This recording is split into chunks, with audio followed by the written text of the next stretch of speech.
औज़ुबिल्लाहिमिनश्शैतानिर्रजीम बिस्मिल्लाहिर्रहमानिर्रहीम अल्लाहुम्मा सल्लि अला मुहम्मदिन नबील उम्मी व अला आलिहि वसल्लिम तस्लीमा।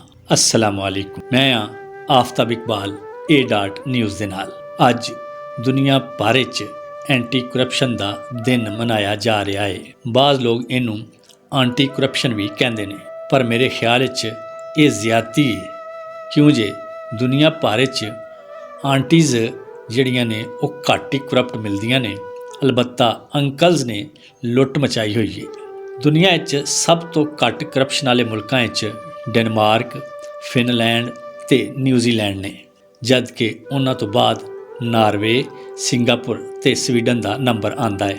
ਜਾਪਾਨ 18ਵੇਂ ਨੰਬਰ ਤੇ, ਮੁਤਹਿਦਾ ਅਰਬ ਅਮਾਰਾਤ 24ਵੇਂ ਨੰਬਰ ਤੇ, ਅਮਰੀਕਾ 27ਵੇਂ ਨੰਬਰ ਤੇ, ਸਾਊਦੀ ਅਰਬ 52ਵੇਂ ਨੰਬਰ ਤੇ, ਇੰਡੀਆ 85ਵੇਂ ਨੰਬਰ ਤੇ ਮੈਂ ਤੇ ਮੇਰਾ ਪਾਕਿਸਤਾਨ 140ਵੇਂ ਨੰਬਰ ਤੇ ਆਨੇ ਆ।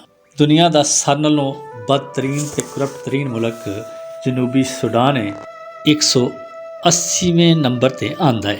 ਹਰ ਸਾਲ ਦੁਨੀਆ ਭਰ ਵਿੱਚ 3.7 ਟ੍ਰਿਲੀਅਨ ਡਾਲਰ ਜੀ 3.7 ਟ੍ਰਿਲੀਅਨ ਡਾਲਰ ਦੀ ਕਰਪਸ਼ਨ ਹੁੰਦੀ ਹੈ। ਇਹ ਗੱਲ ਅੱਜ ਅਕਵਾਮ ਮੁਤਹਿਦਾ ਦੇ ਜਨਰਲ ਸੈਕਟਰੀ ਨੇ ਆਲਮੀ ਯੌਮ ਇੰਸਦਾਦ ਦੇ ਬਦਨੁਮਾਨੀ ਯਾਨੀ ਐਂਟੀ ਕਰਪਸ਼ਨ ਡੇ 'ਤੇ ਦੱਸੀ ਹੈ। 9 ਦਸੰਬਰ ਹਰ ਸਾਲ ਐਂਟੀ ਕਰਪਸ਼ਨ ਦਿਹਾੜੇ ਦੇ ਤੌਰ 'ਤੇ ਮਨਾਇਆ ਜਾਂਦਾ ਹੈ। ਅਕਵਾਮ ਮੁਤਹਿਦਾ ਦੇ ਜਨਰਲ ਸੈਕਟਰੀ ਐਂਟੀਨੋ ਗੁਤਰਸ ਨੇ ਦੱਸਿਆ ਹੈ ਕਿ ਇਹ ਕਰਪਸ਼ਨ ਰਿਸ਼ਵਤ, ਮਨੀ ਲਾਂਡਰਿੰਗ, ਸਰਮਾਏ ਦੀ ਚੋਰੀ ਤੇ ਦੂਸਰੀਆਂ ਬਹੁਤ ਸਾਰੀਆਂ ਸੂਰਤਾਂ ਵਿੱਚ ਕੀਤੀ ਜਾਂਦੀ ਹੈ। ਪਾਕਿਸਤਾਨ ਵਿੱਚ ਪਿਛਲੇ ਇੱਕ ਸਾਲ ਵਿੱਚ 14 ਖਰਬ ਦੀ ਕਰਪਸ਼ਨ ਹੋਈ ਹੈ। ਅੱਜ ਕਰਪਸ਼ਨ ਦੇ ਆਲਮੀ ਦਿਹਾੜੇ 'ਤੇ ਬਾਜ਼ ਮਾਹਿਰੀਨ ਦੇ ਮੁਤਾਬਿਕ ਪਾਕਿਸਤਾਨ ਵਿੱਚ 100 ਵਿੱਚੋਂ 71 ਬੰਦੇ ਕਰਪਸ਼ਨ ਕਰਦੇ ਨੇ। ਰਿਪੋਰਟ ਦੇ ਮੁਤਾਬਿਕ ਕਰਪਸ਼ਨ ਹੁਕਮਰਾਨਾਂ ਤੋਂ ਲੈ ਕੇ ਅਦਾਰਿਆਂ ਤੇ ਫਰਦਾਂ ਤੱਕ ਹਰ ਥਾਂ ਹੋ ਰਹੀ ਹੈ। ਮੈਂ ਤੇ ਉਹ ਬੰਦੇ ਲੱਭਣ ਡਿਆ ਜਿਹੜੇ ਬਾਕੀ 2900 ਵਿੱਚ ਬਚ ਗਏ ਨੇ। ਉਹ ਕਿਹੜੇ ਨੇ ਜਿਹੜੇ ਇਮਾਨਦਾਰ ਨੇ? ਕਿਉਂਕਿ ਲੱਗਦਾ ਨਹੀਂ ਜਿਸ ਤਰ੍ਹਾਂ ਮੁਲਕ ਦੀ ਹਾਲਤ ਔਰ ਜੋ ਇੱਥੇ ਹੋ ਰਿਹਾ ਹੈ, ਉਹ ਤੇ ਲੱਗਦਾ ਹੈ ਅਸੀਂ 100% ਬੇਈਮਾਨ ਹੋ ਚੁੱਕੇ ਹਾਂ। ਮਈਸ਼ਤ 'ਤੇ ਨਜ਼ਰ ਰੱਖਣ ਵਾਲਿਆਂ ਅਦਾਰਿਆਂ ਦੱਸ ਪਾਈ ਹੈ ਕਿ ਬੇਈਮਾਨੀ, ਬਦਨੁਮਾਨੀ ਤੇ ਰਿਸ਼ਵਤ ਨਾਲ ਫਰਾਡ, ਪੈਸੇ ਦੀ ਚੋਰੀ ਇੱਕ ਰੇਹੜੀ ਵਾਲੇ ਤੋਂ ਲੈ ਕੇ ਉੱਤੇ ਤੱਕ ਜਾਂਦੀ ਹੈ। ਤੇ ਕਰਪਸ਼ਨ ਦੀ ਰੋਕ ਕਰਨ ਵਾਲੇ ਅਦਾਰੇ ਨਾ ਸਿਰਫ ਖੁਦ ਰੱਜ ਕੇ ਬੇਈਮਾਨੀ ਕਰਦੇ ਨੇ, ਕਰਪਸ਼ਨ ਕਰਦੇ ਨੇ, ਸਗੋਂ ਜਿਨ੍ਹਾਂ ਅਦਾਰਿਆਂ ਨੇ ਇਹ ਕਰਪਸ਼ਨ ਰੋਕਣੀ ਹੈ ਉਹ ਇਹਦੇ ਵਿੱਚ ਵਾਧੇ ਦੀ ਵਜ੍ਹਾ ਬਣ ਰਹੇ ਨੇ।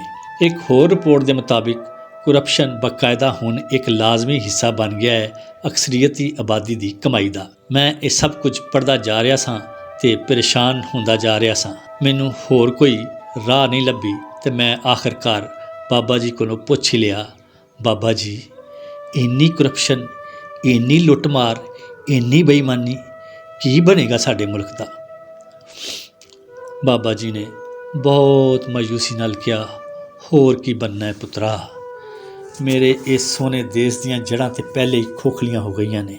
ਕੋਈ ਗੌਰਮੈਂਟ ਦਾ ਅਦਾਰਾ ਨਹੀਂ ਜਿਹੜਾ ਬੇਈਮਾਨੀ ਨਾ ਕਰਦਾ ਹੋਵੇ, ਕੋਈ ਪ੍ਰਾਈਵੇਟ ਅਦਾਰਾ ਨਹੀਂ ਜਿਹੜਾ ਗੌਰਮੈਂਟ ਦੇ ਅਦਾਰਿਆਂ ਨੂੰ ਥੁੱਕ ਨਾ ਲਾਉਂਦਾ ਹੋਵੇ, ਕੋਈ ਐਸਾ ਬੰਦਾ ਨਹੀਂ ਜਿਹਦੇ ਕੋਲ ਤੁਹਾਨੂੰ ਕੰਮ ਪੈ ਜਾਏ, ਕੋਈ ਐਸੀ ਦੁਕਾਨ ਨਹੀਂ ਜਿੱਥੋਂ ਤੁਸੀਂ ਸੌਦਾ ਲੈਣਾ ਹੋਵੇ, ਕੋਈ ਐਸੀ ਰੇਹੜੀ ਨਹੀਂ ਜਿੱਥੋਂ ਤੁਸੀਂ ਕੋਈ ਫਲ ਫਰੂਟ ਸਬਜ਼ੀ ਲੈਣੀ ਹੋਵੇ, ਉਹ ਬੇਈਮਾਨੀ ਜ਼ੇਨ 'ਚ ਲੈ ਕੇ ਨਾ ਬੈਠਾ ਹੋਵੇ।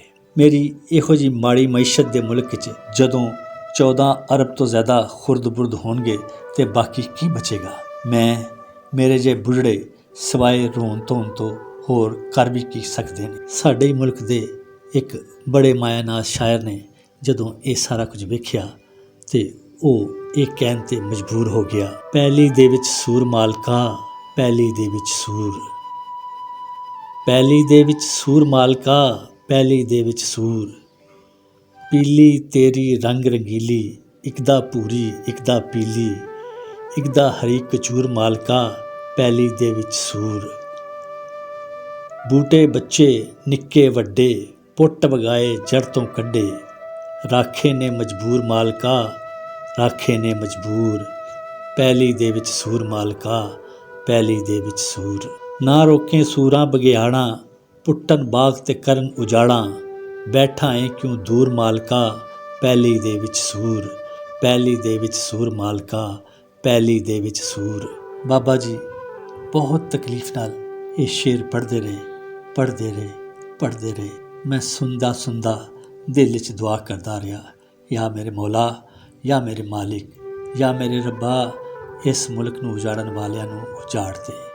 ਇਸ ਮੁਲਕ ਵਿੱਚ ਕਰਪਸ਼ਨ, ਬਦਗੁਮਾਨੀ, ਰਿਸ਼ਵਤ ਸਤਾਨੀ, ਬੇਈਮਾਨੀ ਕਰਨ ਵਾਲਿਆਂ ਤੋਂ ਇਹਨੂੰ ਨਜਾਤ ਦੇ ਦੇ ਅਤੇ ਸਾਨੂੰ ਇਹੋ ਜਿਹੇ ਹੁਕਮਰਾਨ ਅਤਾ ਫਰਮਾ, ਇਹੋ ਜਿਹੇ ਫਰਦ ਅਤਾ ਫਰਮਾ, ਇਹੋ ਜਿਹੇ ਲੋਕ ਅਤਾ ਫਰਮਾ ਜਿਹੜੇ ਇਸ ਸੋਹਣੇ ਪਾਕਿਸਤਾਨ ਨੂੰ ਸੰਭਾਲ ਲੈਣ ਅਤੇ ਇਹਦੀ ਇੱਜ਼ਤ ਹੋਵੇ।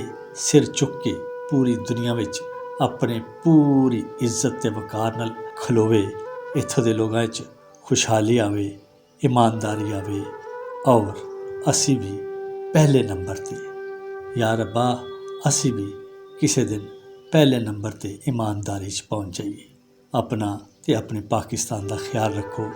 ਆਫਤਾਬ ਇਕਬਾਲ ਨੂੰ A.News ਦੇ ਨਾਲ ਇਜਾਜ਼ਤ ਦਿਓ। ਰੱਬ ਰੱਖ।